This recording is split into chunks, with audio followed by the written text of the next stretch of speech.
ខ្ញុំផ្ដល់នៅការគ្រប់គ្រងយ៉ាងពេញទំហឹងហើយសូមអំពាវនាវប្រជាពលរដ្ឋរបស់យើងចូលរួមដើម្បីជួយគ្រប់គ្រង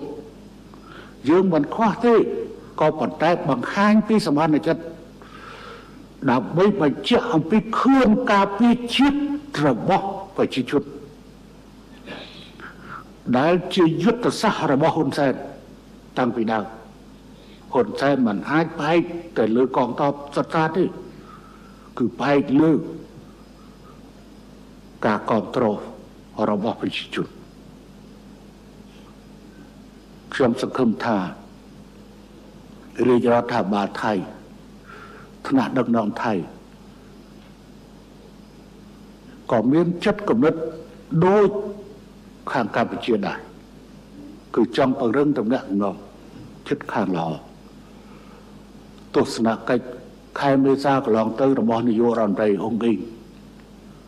ក៏បាននាំមកនៅផ្លែផ្កាបន្ថែមទៀតនៃកិច្ចសហប្រតិបត្តិការមិនគួរត្រូវមានរឿងបែបនេះទេមិនគួរមានរឿងបែបនេះទេកម្ពុជានៅតែទទួលចង់បានការកសាងខ្សែព្រំដែនមួយ